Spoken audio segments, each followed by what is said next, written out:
একের ঘ নম্বর সমস্যা। এখানে আমাদের দেওয়া আছে log 2 root 5 to the power 400 এর মান নির্ণয় করো। এখন আমাদের যে কাজটা করতে হবে, দেখেন এখানে আমাদের ভিত্তি আছে 2√5। তার মানে আমাদেরকে প্রথমে যে বিষয়টা চিন্তা করতে হবে, আমাদেরকে এখানেও আরেকটা ভিত্তি 2√5 চিন্তা করতে হবে বা নিয়ে আসতে হবে, যার উপরে পাওয়ার দিলে আমরা কত পাবো? ফলাফল 400 পাবো, তাই না? তো এর উপরে আমরা কত পাওয়ার দিলে 400 পেতে পারি? ঠিক আছে, তো দেখেন আমরা প্রথমত স্কোয়ার দিছি। তো 2√5 এর উপরে স্কোয়ার দিলে আমরা পাচ্ছি এখান থেকে 2 এর উপরে যদি আমরা আলাদা আলাদাভাবে লিখি, 2 এর উপরে স্কোয়ার করলে ফলাফল আসতেছে 4, আর √5 এর উপরে স্কোয়ার করলে স্কোয়ার রুট কাটা শুধু থাকতেছে 5। তার মানে 4 এর পাশে 20। তার মানে 2√5 এর উপরে যদি আমরা স্কোয়ার করি, তার মানে হচ্ছে যে ফলাফল আছে 20, সরি। আচ্ছা, 20 এর উপরে যদি আমরা করি, স্কোয়ার করি, তাহলে কত হবে ফলাফল? দেখেন 20 এর উপরে যদি আমরা স্কোয়ার করি, ফলাফল পাবো আমরা 400। তার মানে আমরা যদি এই 2√5 এর উপরে পাওয়ার 4 দেই, ঠিক আছে, তার মানে পাওয়ার 4 দিলে আমরা কত পাবো? 2√5 সমান পাবো 400, ঠিক আছে?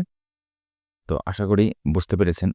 এখন আমরা সেই কাজটাই করব যে log 2√5 400 ইজ ইকুয়াল টু, আমরা কি করলাম, এই যে log 2√5 তারপরে হচ্ছে যে 400 এর পরিবর্তে লিখলাম 2√5 টু দি পাওয়ার 4, ঠিক আছে? কেননা এটার পরিবর্তে এটা লিখলে আমরা কত পাবো? 400 পাচ্ছি। ওকে, তাহলে নিয়ম অনুযায়ী বা সূত্র অনুযায়ী, লগের সূত্র অনুযায়ী, এই সূত্র অনুযায়ী এই 4টাকে আমরা সামনে নিয়ে আসলাম।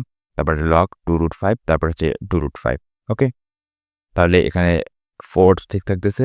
এখানে যেহেতু দুইটা ভিত্তি আর পাওয়ার দুইটা যেহেতু একই হয়ে গেল, তাহলে এই সূত্র অনুযায়ী আমরা কি লিখতে পারি? 1, তাহলে 1, তাহলে 4 ইন্টু 1। তার মানে 4 আর 1 গুণ করলে কত আসতেছে? ফলাফল 4 আসতেছে।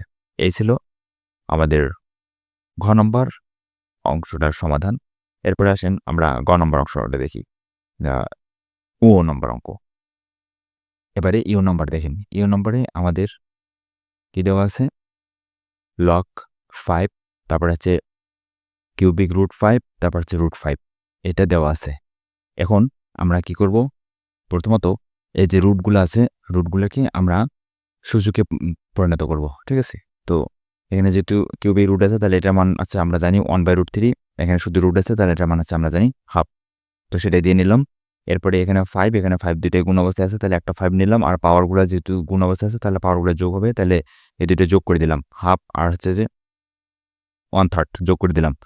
যোগ করার পরে আমরা লসাগু করব এখন। তাহলে এখানে 3, এখানে 2, দুইটার লসাগু হচ্ছে 3 × 6, তাহলে 6। এখানে 3 দ্বারা 6কে ভাগ করলে ভাগফল 2 আর এই 1 যদি আমরা গুণ করি, তাহলে ফলাফল 2, প্লাস এই প্লাস 2 দ্বারা 6কে ভাগ করলে ভাগফল হচ্ছে 3 আর 1 গুণ করলে হচ্ছে 3। ওকে, তাহলে এখান থেকে আমরা পাচ্ছি 3 আর 2 যোগ করলে 5 আর নিচে 6, তাহলে 5 টু দি পাওয়ার 5/6, ঠিক আছে? আর log 5, ঠিক আছে।